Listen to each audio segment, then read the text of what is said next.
Can I ask a broader question? I mean, we've traveled, we've been to Tokyo or Europe, and they build trains there relatively easily with less wealth than we have. And if we can't build it in Texas or California, I just want to know a better idea, maybe for my audience, in a broad way of saying it. Why is it so hard? What is the specific challenge that it makes it so much more difficult here than in other countries where they have, again, less money? I mean, fundamentally it's the rules we've created, and the rules were well established and well considered. The rules were around a sustainable mindset to make sure that we were transparent in terms of protecting our environment. And came out of the Clean Air Act in 1970. They came out of efforts to reduce pollution, air pollution. They came out of a very enlightened process, but they started to get abused and they became their own clay layer, bureaucratic inertia and litigation and eminent domain proceedings and process that literally paralyzed us. And so, as I say, the world we invented, in many respects, enlightenedly invented,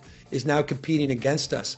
If we're going to be able to change the way we produce and consume energy as progressives and as environmentalists, we have got to get out of our own way so we can scale up that agenda in terms of these sustainable technologies, battery storage, not just wind and solar, and dominate that future and compete globally. So yeah, saying a lot here, but it's also saying nothing. Look, regulations, they're called red tape, but in California, we call them blue tape. This is well known. Environmental laws and regulations are very robust in the state of California, but first of all, I have to push back on the premise that we're not building trains or rail in California. We are. We're building more than we ever have. I mean, Governor Newsom has invested hundreds of billions of dollars into the rail infrastructure in California. They're doubling down on it. I think, the comment about the other countries, Japan, etc. First of all, fundamentally, rail has to have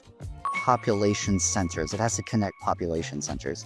I think that we'll see success connecting Los Angeles to Las Vegas, but California has made a crucial mistake with the high-speed rail by starting it in Merced and going to Bakersfield. The population centers aren't there. I think the project's been improperly segmented. That connection will have no independent utility. It's going to be a real struggle to continue to build out the high-speed rail when that's where they've chosen to start. You need population. Rail is a single user infrastructure, meaning it doesn't move anything other than passengers. So what do you need a lot of? Passengers.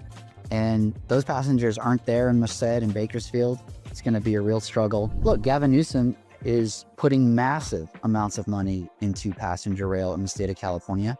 Last week, I just took a tour of Caltrain in San Francisco. These are brand new electric trains. Honestly, there weren't a lot of people on them. We were on a tour. We were a big crowd, but there wasn't a lot of other passengers there. The new trains are quiet because they're electric, so they're not diesel. They're not putting out that particulate matter pollution, but they're going to be crazy expensive. I mean, these trains are going to have, they're going to be running on 25,000 kilowatts of overhead catenary lines. That's a massive expense for electricity. It's going to be hard to get our grid to accommodate electrified rail travel to that degree, especially when we're trying to modernize our grid for AI infrastructure and technology. Why is it so hard to build rail in California? Well, one, it's massively expensive. And two, it's not really that popular. I think that's a big part of it. It's massively expensive, and there's a tremendous amount of skepticism around passenger rail, high-speed rail in particular. And then I would say overall, it's not a popular project.